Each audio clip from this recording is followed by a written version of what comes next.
Sendi merupakan salah satu komponen penting dalam tubuh manusia. Fungsi sendi sangat penting, lantaran menjadi penghubung tulang dalam sistem gerak manusia. Setidaknya, tubuh manusia punya 250 hingga 350 sendi loh. Ratusan sendi itu yang membantumu bergerak dengan leluasa. Bayangkan, jika kamu mengalami nyeri sendi, pasti akan menimbulkan rasa sakit dan tidak nyaman ya Sobat Visi. Nyeri sendi juga merupakan salah satu penyakit yang punya efek domino. Biasanya, orang yang menderita nyeri sendi juga akan merasakan nyeri otot ataupun nyeri tulang. Beberapa kebiasaan kita dapat menyebabkan terjadinya nyeri sendi. Simak penjelasan Dr. Ibrahim Agung berikut ini ya. Sebenarnya, apa saja sih dok faktor yang bisa menyebabkan nyeri sendi? Kalau kita membicarakan nyeri sendi, kita harus melihat dari kemungkinan-kemungkinan apa saja yang bisa menimbulkan nyeri sendi. Pada dasarnya, sendi tubuh kita ini begitu banyak. Setidaknya ada 300 lebih sendi tubuh kita yang mungkin berisiko menimbulkan keluhan nyeri. Namun memang sendi yang akan menimbulkan keluhan nyeri adalah sendi yang sering dipakai. Misalnya, kalau kita banyak berjalan atau naik turun tangga atau jongkok berdiri, maka sendi lutut pasti akan mengalami masalah. Kalau kita banyak menggunakan bahu kita untuk melakukan satu aktivitas, baik bekerja, olahraga, kita bermain golf, kita bersepeda, maka sendi bahu kita yang akan mengalami masalah. Maka, penyebab nyeri sendi paling sering disebabkan karena dua hal. Pertama, apakah dia merupakan satu proses degenerasi atau penuaan yang kita sering sebut sebagai osteoartritis. Yang kedua, kita juga harus melihat bahwa sendi ini bisa disebabkan atau nyeri sendi ini bisa disebabkan karena terjadinya satu faktor atau proses peradangan. Maka ini yang kita sebut sebagai rheumatoid arthritis atau penyakit rematik. Dan mungkin Anda sering dengar dengan penyakit rematik. Yang terakhir, nyeri sendi ini juga bisa disebabkan karena adanya cedera. Jadi misalnya kita melakukan aktivitas fisik seperti berolahraga, kemudian mengalami satu proses cedera. Bahu misalnya mengalami dislokasi bahunya, maka ini pun akan menimbulkan satu keluhan nyeri sendi di kemudian hari. Jadi kita bisa lihat tadi adanya degenerasi atau penuaan sendi, kedua adalah peradangan sendi atau penyakit rematik, yang terakhir adalah cedera sendi yang mungkin menjadi penyebab keluhan nyeri sendi. Selain mengetahui penyebab nyeri sendi, penting untuk mengetahui gejala penyakit ini. Karena nyeri sendi memiliki gejala yang bervariasi, bergantung pada penyebabnya. Kita tanya aja yuk sama Dr. Ibrahim. Dok, sebenarnya apa saja sih gejala nyeri sendi? Kalau kita melihat dari gejalanya, kita akan melihat adanya gejala dan tanda. Ya, gejala nyeri sendi pasti ada nyeri. Nah, nyeri ini harus kita lihat, apakah dia berhubungan dengan waktu. Misalnya, sendi lutut lebih terasa sakit di pagi hari setelah kita bangun tidur. Atau ada nyeri sendi bahu kita yang akan lebih mengeluhkan atau terasa nyeri di malam hari. Atau misalnya pada suhu yang dingin. Ya, kemudian kita juga harus melihat tanda-tandanya. Kalau tadi sudah ada gejalanya berupa nyeri, maka tandanya apa? Tanda nyeri pada sendi, kita harus melihat tanda-tanda peradangan. Misalnya, ada kemerahan pada sendi. Oh, lututnya terlihat memerah. Atau kedua, terasa hangat. Kita raba, bisa lutut atau bahu kita. Oh iya, kita rasakan ada rasa lebih hangat kalau kita bandingkan dengan sisi satunya. Kemudian kita dengarkan juga ada suara di dalam sendinya. Misalnya kita gerakan, kok terdengar suara kretek-kretek. Lutut seharusnya bisa lurus seperti ini, namun ketika ada masalah di sendi lutut, mungkin tidak bisa lurus atau tidak bisa menekuk secara full, namun hanya sebagiannya saja. Demikian yang penting dari gejala dan tanda-tanda dari nyeri sendi.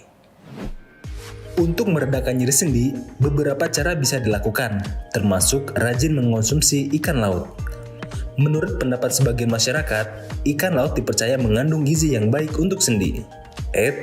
Tapi hal tersebut bisa dibuktikan secara ilmiah nggak ya? Fakta atau mitos dok, mengkonsumsi ikan laut dapat meredakan nyeri sendi? Memang ini adalah satu mitos. Jadi, konsumsi ikan laut ataupun gizi-gizian akan memberikan suplai yang baik untuk sendi. Itu betul. Namun, apakah otomatis akan langsung mengurangi nyeri sendi? ini yang harus kita lihat lagi. Karena tentunya nyeri sendi ini disebabkan oleh banyak faktor, sehingga bukan berarti kita mengkonsumsi satu zat tertentu atau satu vitamin tertentu akan langsung otomatis menghilangkan keluhan nyeri sendinya. Wah, ternyata itu cuma mitos ya. Karena kandungan gizi dalam ikan laut tidak bisa mengobati nyeri sendi. Selain itu, sebagian orang juga melakukan teknik pemijatan untuk meredakan nyeri sendi. Padahal, ketika sendi sedang meradang, kita sebaiknya tidak sembarangan memijat, termasuk memijat bagian lutut. Tapi, benarkah demikian? Fakta atau mitos, Dok? Memijat bagian lutut tidak disarankan untuk nyeri sendi? Ini adalah satu fakta. Jadi ketika ada masalah di sendi, di fase akut, di fase awal, maka kemungkinan besar ada satu proses peradangan. Kalau sendi kita mengalami peradangan, berarti tadi ya, dia sedang sakit, teraba hangat, kemudian gerakan terbatas, kemudian juga ada nyeri di dalamnya, maka seharusnya yang kita berikan adalah sebaliknya, yaitu resting, diistirahatkan, dikompres dingin, diangkat di elevasi, dan tidak dilakukan pemijatan pada sendinya. Ya, itu yang seharusnya dilakukan. Namun jika masalahnya adalah di ototnya boleh dilakukan pemijatan, asal tidak di sendinya. Tuh kan, ternyata kita tidak boleh sembarangan memijat lutut ya saat nyeri sendi. Karena hal ini bisa berakibat fatal. Lebih baik gunakan cara yang lebih aman nih Sobat Vivisi, seperti mengompres nyeri sendi dengan air hangat atau air dingin. Wah, mana nih yang tepat, mengompres air hangat atau air dingin ya? Kita tanya aja yuk sama Dr. Ibrahim. Kalau nyeri sendi, baiknya dikompres air hangat atau air dingin ya, Dok? Nah, kalau sedang nyeri, tadi saya sampaikan kemungkinan besar ada peradangan. Kalau peradangan ini kan panas, maka kompresnya adalah sebaliknya. Kita berikan kompres dingin. Begitu.